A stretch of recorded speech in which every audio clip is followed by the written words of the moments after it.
Perfect. Excellent. Okay, well, thank you for the introduction, and let me get to business. So before I start talking about shale gas and hysteresis and related things, let me give you a brief overview of the energy simulation research chair at USC. The chair's shared with Professor Jafferpour, who will present later, and we have a relatively simple mission, which is to reduce errors in modeling and simulation of subsurface resources, as indicated in the illustration below. And it's sort of a two-pronged approach where we say, well, whenever we simulate, we need to assign material properties, and those are, of course, associated with sometimes great uncertainty, and we can call that errors as well. And second, we rely on predicting the physical processes that are at play for a given subsurface application, whether it's enhanced recovery of shale oil, production of shale gas, or storage of natural gas, hydrogen, CO2, etc., etc. So in my portion of the center, we look at the physical models that we use in reservoir simulation in general, and try to develop fit-for-purpose tools that we can use to improve our predictive capabilities. So combined with Dr. Jafferpour's improved characterization of the subsurface, we hope to greatly reduce the uncertainty and errors associated with forecasting of subsurface performance. On the advanced forecasting side, we work primarily by combining experiments and modeling to study processes in the subsurface, and we work hard to translate more sophisticated models into effective algorithms that we can use in reservoir simulation tools, and to try to provide an interface to industry and other interested folks. We implement our new methodologies in this open source simulation toolbox, MRST, that's available to anybody with interest. Now, the applications of our efforts related to advanced forecasting is grouped here into unconventional oil and gas resources and storage of CO2, natural gas, and hydrogen. On the unconventional side, we're very interested in studying and understanding the dynamics of mass transfer, absorption, and diffusion processes, and also try to understand the links that we have between mass transfer and phase behavior in tight systems, where rock fluid interactions in terms of confinement can change the picture dramatically. When it comes to storage of gases in the subsurface, either for CO2 sequestration purposes or for energy storage, for instance, co-storage of natural gas with renewable energy in terms of hydrogen, to understand the implications of absorption, mass transfer, diffuse mass transfer, and also how the subsurface responds when we start changing the composition. Those are all the things that we're pondering. Today, I'll talk in more details about some work we've done on studying the impact of absorption hysteresis on mass transfer in shale under variable net stress conditions. And the lead author here is really Yi Liu, who's a graduate student working with me on this, who should get most of the applause, and I'll take the blame.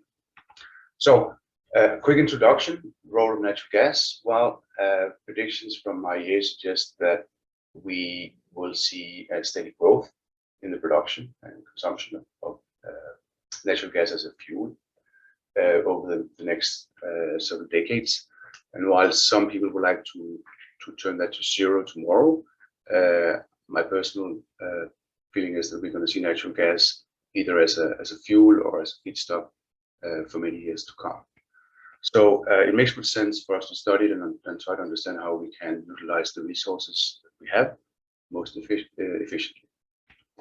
The current technology is well established in terms of how we extract shale gas with long multi-staged horizontal wells, and the production is going through sort of several coupled stages where we produce initially the free gas from networks of microfractures, either induced or naturally occurring there. And we're talking here about fractures that are, I classify them as greater than 50 nanometers, if you will. We also produce free gas from microcracks and mesopores, which are now falling in a smaller range of pore sizes to 50 nanometers. As production proceeds, we reduce the pressure in the subsurface, and we start also to get substantial contribution from adsorbed gas that resides in meso and micropores. Now, for us to understand this, we need to have a good handle on the key petrophysical properties. And this is back to basics, just things like porosity and permeability. We all feel pretty comfortable with. The only problem in the context of shale gas is that absorption of gas can affect both in many ways. And that can include the fact that an aspect phase will occupy some of the pore space, and let's say the effective porosity would be different from the absolute porosity. We can have hysteretic phenomena that I'll show you some about today, and also swelling associated with absorption of organic materials that can greatly impact both porosity and permeability. So it makes good sense to take a look at this and see what we should do to describe it in a as accurate as possible fashion. Now, so the research objective for this work was to characterize sorption and mass transfer in shale with pure and mixed gases, and we worked with a suite of gases referred to helium and argon as probe gases, and then we worked with methane, ethane, and mixtures thereof as well to understand or mimic composition of a natural gas. We interpret our experimental observations by a term porosity model that we've developed, and I'll touch briefly on that as we go forward, to try to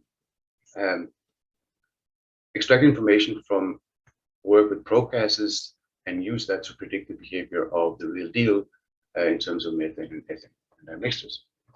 In particular, we're interested in understanding if we do experiments at small scale, how well can we use information from those type of experiments to predict behaviors that we observe from larger scale. And today, the samples that we're going to be looking at is a cube that is 1 cc and a core with let's say a bulk volume of around 1,000 cc. So we're spanning here just 3 orders of magnitude in terms of the volume. I know at field scale we have many more orders of magnitude to bridge, but as a first step, we want to see if we can take a leap of 3 orders of magnitude first. So the sample that we're working with is from the Marcellus. Both cube and core were taken from the same depth, and we use the cube exclusively for studying absorption, while mass transfer is studied through the larger core. And the pictures on the right here show you, of course, an isotherm from methane on this material in terms of excess absorption, while the bottom panel shows you what happens if you do a pulse decay type experiment in a full diameter core with 2 different probe gases, helium and argon. And we see a substantial departure in terms of the equilibrium pressure. And if you interpret that to find what core volume that would correspond to, we would have a big difference. Of course, that is caused by argon sorbing onto the surfaces of the shale. And argon is a very friendly, let's say, substitute for methane when you work at high pressure in the lab. No worries about flammability and explosions, but we need to also take a look at the real gases. Okay. So we do different types of experiment with the larger core. We do loading experiments of gas expansion, if you will, and then we also simulate production by depleting the core and try to see what we get back. Now, if we start by taking here just a quick look at what it is that we measure in terms of absorption in the lab, we work with a magnetic suspension balance thermogravimetric apparatus, where we observe the apparent mass of a sample that's sitting in an atmosphere or any pressure at any pressure of the gas that we want to study. So the balance would pick up the mass of the sample, the mass of the sample container, and the mass of whatever phase may adsorb onto the surfaces. From that, we have to subtract, of course, the buoyancy term that it also acts on the sample container and on the volume of the adsorbate phase that we have. So if we rearrange these, we can group them up in terms of things we can measure through helium calibration, assuming that helium does not adsorb. And then we have our excess adsorption term that we will be able to relate directly to the observed apparent mass. Now, excess adsorption is what we typically measure in the lab, but when we want to talk about production, we need to have adsorption in terms of absolute adsorption. And one can convert between the two by simply correcting the excess adsorption for the adsorbate phase density. Gas density is easy to get, adsorbate phase density not so much. But assuming that we know or have a handle on what the density of the adsorbate phase might be, we can convert and generate, let's see, an isotherm here. I just showed you the use of the Lange isotherm for correlating the experimental observations. Now, a quick word on the adsorbate phase density.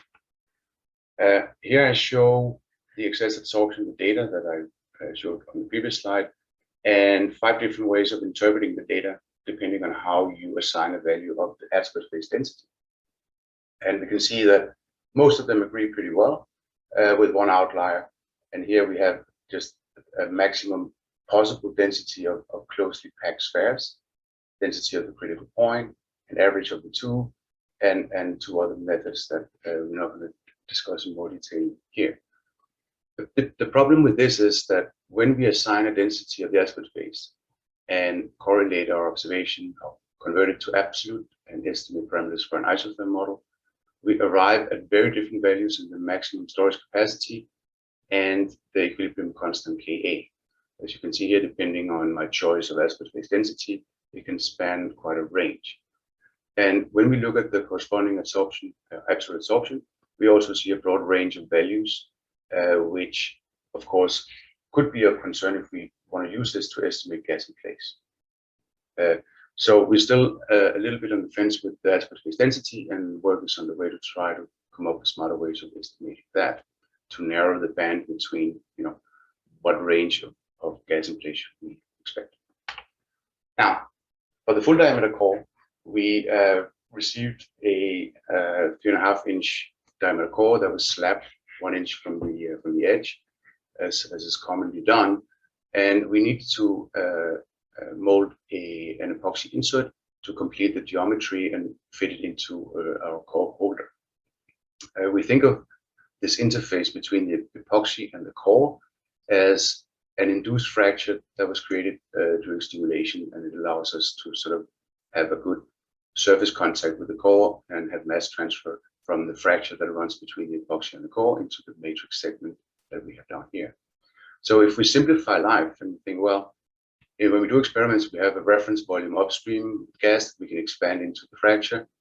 The fracture then communicates with the matrix, and the matrix is represented by mesopores and micropores. For the mesopores, we include micro cracks and small features that we won't be able to see. And we assume a hierarchy of communication such that the fracture talks to the mesopores and the mesopores talk to the micropores.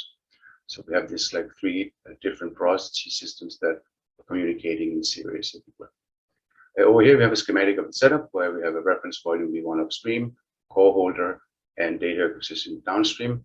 So we can work with either expanding from V1 into an evacuated core and observe pressure downstream and see how things build up. Or we can isolate the upstream and expand the gas out through a series of mass flow meters. And in response to a given back pressure, we can report flow rates and calculate production. Now, we have done this. Let's take first look at the loading of methane into the larger core. We did 2 expansion experiments, A and B, and there was a slight difference in the equilibrium pressure that we observed, and that was attributed to insufficient evacuation before the experiment B. So we arrive at a slightly higher pressure, but we can live with that for now. When it comes to production, we did 2 experiments again based on the two loading experiments. One where we deplete in one step, basically draw down the pressure to atmospheric and let the gas produce as we go. And then in the second experiment, we did it in 4 equal steps in terms of pressure drawdown, and we observe this broken line production behavior. Overall, we see a pretty similar ultimate recovery, if you will, in terms of the gas that we managed to collect. But let's take a look at how we can interpret these things. So I discussed the simplified modeling approach. And what we do is we write a simple material balance for the fracture system, the F, and we allow it to communicate with the meso or the matrix mesopores by a simple transfer function gamma here. We assume simple Darcy type flow in the fracture, and we write it as a one-dimensional problem in the sense that we have done a volume averaging of the matrix and describe accumulation and sorption in the mesopores of the matrix in an average sense. This way, our entire model will just be a 1D model where you have source and sink terms along the one dimension. Similarly, for the micropores, we have accumulation of bulk, sorption, and exchange with the mesopores fraction of the matrix that we have here. Now, the mass transfer functions that we use are very similar to what we use in regular dual porosity modeling, except that we have further developed the transfer function to handle some of the transient that we have in these type of materials. So we have function beta that depends on the boundary condition, initial and current state of affairs inside an average control volume. The sorption in meso and micropores are described by a linear kinetic model, where we have a rate constant for absorption and the equilibrium constant and the max storage capacity we already have from the isotherms. So one parameter needs to be estimated based on the absorption behavior that we observe. In addition, this sort of sums up the parameters that we have. We have a fracture permeability. We have sigma D, which is shape factor and effective diffusivity for meso porosity and microporosity. This is the same as the inverse of the characteristic time for mass transfer into the mesopores and the micropores. And then we have a volume split between the mesopores and micropores, here cast in terms of the volume of the mesoporosity over the total matrix pore volume. So, Dr. Jessen, your time is up. If you could finish your slides within the next 5 minutes or so. Oh, absolutely.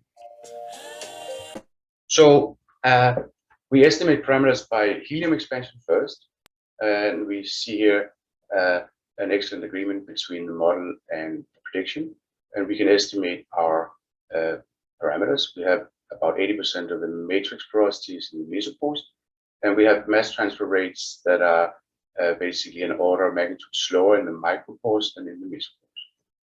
The fracture that we have is about 150 millidarcy. To use that for predicting methane, we need to translate the transport properties, and we go through that by introducing this flux as an effective diffusivity, where we can compare characteristic times for transport in the system between helium and methane, and we can translate the parameters over here by looking at the variation in the transport characteristics with respect to pressure. And if we do that, we can translate our transport parameters, keep others constant, and then we can estimate the kinetic constant for absorption from one loading experiment and predict the other one with very good agreement. Now, when it comes to production, this is the fun part. We can look at, we have all the parameters we need to predict, and we try to predict the data, and we see things go pretty well in the beginning, and then it starts to depart at later times. In fact, we overestimate production by around 10% between these two different types of experiments. Now, the underestimation or the overestimation of production is due to a residual gas that we don't manage to capture with the current model. And this is due to the hysteresis that we have in sorption. We can see that if we look at tandem argon experiment, where we have blue is loading and red is unloading. that we, even at low pressure, will end up with argon being trapped in the system, and we won't be able to get it out unless we evacuate the core. To represent that, we introduce a very simple hysteresis model where we shift the bulk phase pressure that is used in calculation. And we can use that both with isotherms and dynamic models. So we have one little parameter that defines the gap here at low pressure that we can estimate and use that in our predictions. If we do that, we see an excellent agreement. We estimate our lag parameter in this hysteresis model from the first production experiment, and then we predict the second production experiment. With that, we managed to line up experiments with our calculations, but it's critical to realize that if we ignore hysteresis, we can substantially overestimate the gas production that we have. So, to sum up, we've done a suite of experiments with gas production under variable net stress in a full diameter core, where we used absorption data measured at much smaller scale and without any net stress on it to predict the behaviors. The absorption data suggests that we have to be very careful with our absorption phase density because it has a huge impact on estimation of gas in place. We found that about 20% of the original gas in place remain in the core after the production experiments, and of course that pertains to hysteresis of the desorption process. And we introduced a simple model to work with that. Now, in conclusion, we have demonstrated that if we do sorption experiments at small scale and combine it with mass transfer predictions from larger scale, we can get away with quite a bit in terms of accuracy in prediction.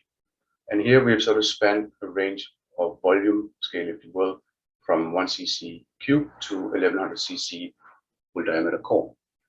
The sorption behavior, as I mentioned, measured without net stress, allowed us to predict the combined sorption mass transfer in a larger shale core without where we changed the net stress conditions substantially, from a net stress of about 1,000 to a net stress of 2,000 psi in this case. We introduced this hysteresis model and integrated it in our triple porosity modeling system and used it to validate feasibility of translating sorption along length scales and arrived at a set of, of a pretty good agreement between experiments and modeling observations.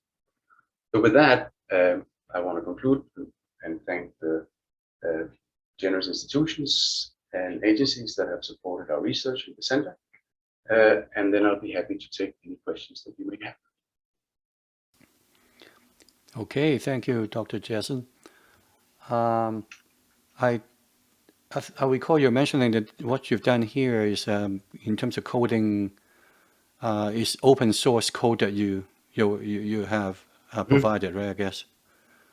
So if someone wants to access what you've done in terms of simulation models and features and algorithm, absolutely, is it available? Reach out, and we will we'll make it available to people that have interest in collaborating, testing, and play around with new ideas that allow us to do a better job. Right. Now, as Queensland, Brisbane, Australia, professors looking at the geomechanical aspect of it, would your approach help them to understand more of the absorption of gas and how they dissolve from the coal seams? Yes. So in the past, I'm showing this here, we also worked with coal many years ago, and we saw in some cases substantial hysteresis between loading and unloading, which in flow-through experiments or production experiment scenarios had to be included to get a good agreement. So it depends a lot on the coal type, what type of behavior you will get. But if they observe substantial hysteresis in desorption, I think this might be a way for them to try to integrate that in their investigations. Okay. There's one question from Xiaohe Dong. Thanks, Dr. Jessen. How can we get the hysteresis parameters. How about the physical meaning? Is it only obtained from a history match with experiment? Yes. So let me just back up real quick here. So here, the hysteresis model is very simple, the simplest possible we could think of to keep life simple for everybody. And really what we do is we just look at the curve. If I see a curve like this for loading and a curve like this for unloading, it looks like somebody shifted it over to the left. And that's exactly what we do with introducing this lag parameter delta. And if you have measured your absorption isotherm loading unloading, you can calculate delta upfront before you do any transient predictions of what's coming out of your system. So it's really just a reflection of the change. It's not a theoretical model for what the molecules are up to. It's just an integral sort of reflection on what the absorption isotherm may look like. Okay. One question from Mark Jung. Could you please comment more how the Langmuir model is modified under the nanoscale, particularly in shale formation? Okay, so yeah. So anyway, that's a long story. So in this particular work, we haven't modified it at all. What we do is we say, well, let's take a look at our absorption data that we get here, for instance. Oh, here. This is what we measure, and to do any prediction or simulation, we need to translate that into a simple model, and the Langmuir model allowed us to do a pretty decent job in representing absorption data for this particular case. This may not be the case for CO2 that absorbs in a different way than argon, methane, and ethane, for instance. So one has to be a little careful with that and choose absorption model that is fit for purpose. In terms of calculating and predicting the behaviors, we use this kinetic model, which is based on the Langmuir formulation. Steady state, this just gives you the Langmuir isotherm back. But you can replace that easily with what's it called? Linear driving force models and other that would allow you to explicitly integrate data of absorption into your model as well. But no, we did not do anything particular about absorption description in the microscope. Okay. Once again, thank you, Dr. Jessen. We'll move on to the next speaker. Thank you.